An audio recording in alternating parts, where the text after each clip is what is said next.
샬롬. 오늘 여러분과 함께 나눌 하나님의 말씀은 마태복음 1장 21절에서 34절 말씀입니다. 말씀의 권위를 인정하라. 예수님이 가버나움 회당에서 권위 있는 말씀을 전하자 모두 놀랍니다. 권위 있는 말씀은 회당에 들어온 귀신 들린 자로부터 귀신을 내쫓는 역사를 일으키죠. 그리고 그 말씀은 많은 사람의 병을 고칩니다. 오늘 전해드릴 메시지 첫 번째는 말씀의 권위를 인정하라입니다. 성경의 말씀을 들어도 그 말씀의 권위를 인정하지 않고 신앙생활하는 신자들이 많습니다. 삶에서 겪는 고난은 인간적인 생각으로 생각하고 말씀은 말씀대로 생각하는 거죠. 말씀이 생각을 지배하지 못합니다.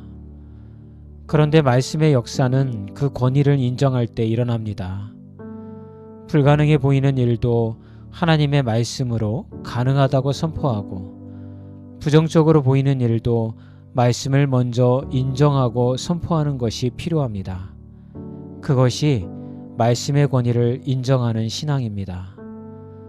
그렇게 하지 못하는 이유는 문제를 말씀으로 보는 것이 아니라 현실의 눈으로 보기 때문입니다. 이제 변화가 있어야 합니다. 말씀을 듣는 것에서 그 말씀을 현실의 문제에 접목하여 선포하십시오.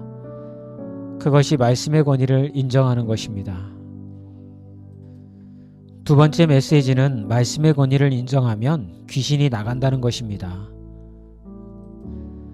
회당에서 만난 귀신 들린 자로부터 귀신이 나간 이유는 예수님이 권위 있는 말씀으로 꾸짖었기 때문입니다. 우리 안에 있는 온갖 부정적인 생각들, 피해의식들, 낮은 자존감 등 어찌 보면 하나님이 처음 창조하신 모습에서 많이 망가진 모습이지 않나요? 귀신 들린 자도 귀신 들리기 전에는 평범한 사람이었을 텐데 귀신 들리니 그의 인생도 삶도 모두 망가져 버렸고 자신의 의지가 아닌 귀신의 의지대로 살아가는 존재가 되어버렸습니다. 귀신 들림이란 말이 거부감이 드시나요? 만약 받아들이기 쉽지 않다면 다르게 표현할 수도 있죠. 하나님이 주신 것이 아닌 다른 것에 의해 지배당한다고 표현한다면 조금 받아들이기가 수월해질 것 같습니다. 하나님의 말씀은 우리를 살립니다. 영혼을 살리고 삶을 살리죠. 그러나 사탄이 주는 생각과 말은 우리의 영혼을 파괴하고 하나님을 대적하는 삶을 살게 합니다. 그럴 때 하나님의 말씀으로 스스로를 꾸짖으십시오. 하나님의 말씀으로 내면의 부정적인 것들을 모두 몰아내십시오. 귀신을 내쫓듯이 내쫓으십시오. 그러면 우리의 생각과 내면에 변화가 일어납니다. 세 번째 메시지는 병고침의 역사가 일어난다는 것입니다.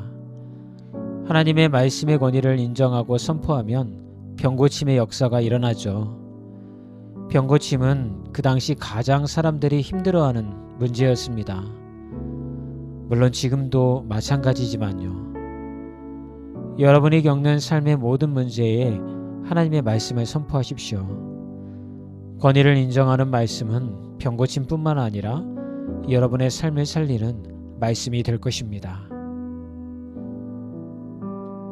명절이 다 지나가고 이제 새로운 일상으로 돌아오셨죠?